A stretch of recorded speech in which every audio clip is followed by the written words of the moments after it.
Hello everyone, welcome to स्व अध्ययन। मैं संगीता मैम आप सबको स्व अध्ययन पर स्वागत करती हूँ।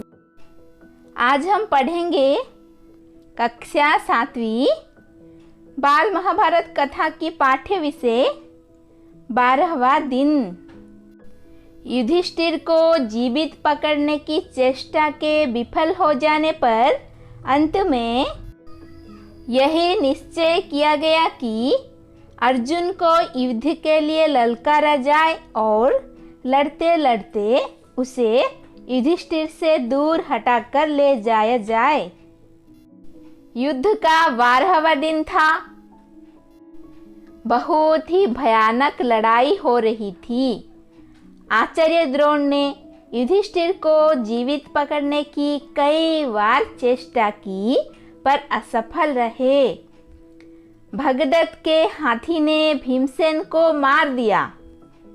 यह सोच सुनकर युधिष्ठिर ने भी विश्वास कर लिया कि भीमसेन सचमुच ही मारा गया होगा।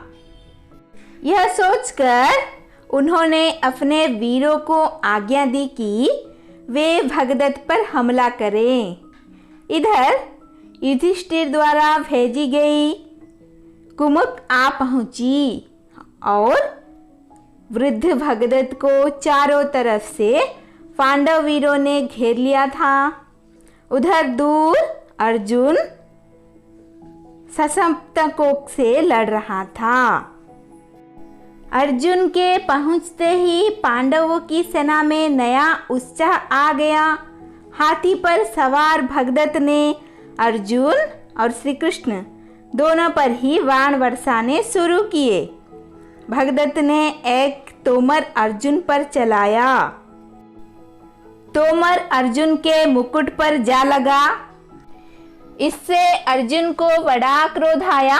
उसने अपना मुकुट संभाल कर रख लिया और बोला, भगदत्त, अब इस संसार को अंतिम बार अच्छी तरह से देख लो।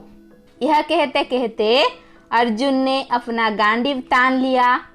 अर्जुन द्वारा छोड़े गए बाणों से भगदत्त का धनुष टूट गया। तरकस का भी यही हाल हुआ। अर्जुन ने भगदत्त के मर्म स्थानों पर भी बाण चलाकर उन्हें छेद डाला। इसके बाद अर्जुन के तेज बाणों से भगदत्त की आंखों के ऊपर बंधी हुई रेशम की पट्टी कट गई, जो उसकी आंखों के ऊपर लटक आने वाली चमड़ी को ऊपर उठाए रखती थी। इससे भगदत्त की आंखें बंद हो गई। उसे कुछ भी सूझना बंद हो गया। वह अंधेरे में मानो विलीन सा हो गया। थोड़ी ही देर बाद एक और पेने बाण ने उसकी छाती भेद डाली।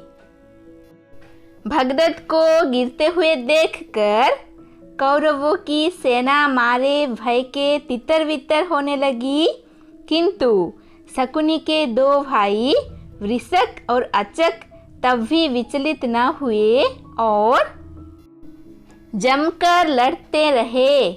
उन दोनों वीरों ने अर्जुन पर आगे और पीछे से बाणों की वर्षा करके खूब परेशान किया। अर्जुन ने थोड़ी देर बाद उन दोनों के रथों को तहस नहस कर दिया और उनकी सेनाओं पर भी भयानक बाण वर्षा की। सिंह शिशुओं के समान वे दोनों भाई अर्जुन के बाणों से घायल होकर गिर पड़े और मृत्यु को प्राप्त हुए। अपने अनुपम वीर भाइयों के मारे जाने पर शकुनी के क्रोध और क्षोभ की सीमा न रही। उसने युद्ध शुरू कर दिया और उन सब उपायों से काम लिया जिसमें उसे कुशलता प्राप्त थी, परंतु अर्जुन ने उसके एक एक अस्त्र को अपने जवाबी अस्त्रों से काट डाला।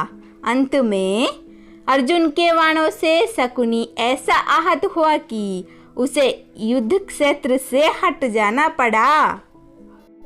इसके बाद तो पांडवों की सेना द्रोणाचार्य की सेना पर टूट पड़ी।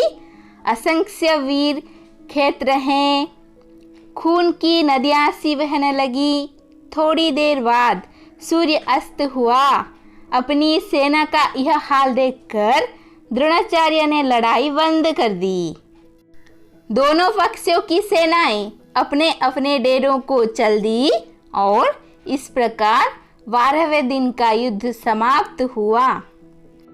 आज हमने महाभारत युद्ध के 12वें दिन के बारे में पढ़ा। हमारा अगला पाठ्य विषय है अभिमन्यु। अभिमन्यु के बारे में जानने के लिए हमारे साथ जुड़े रहिए। धन्यवाद।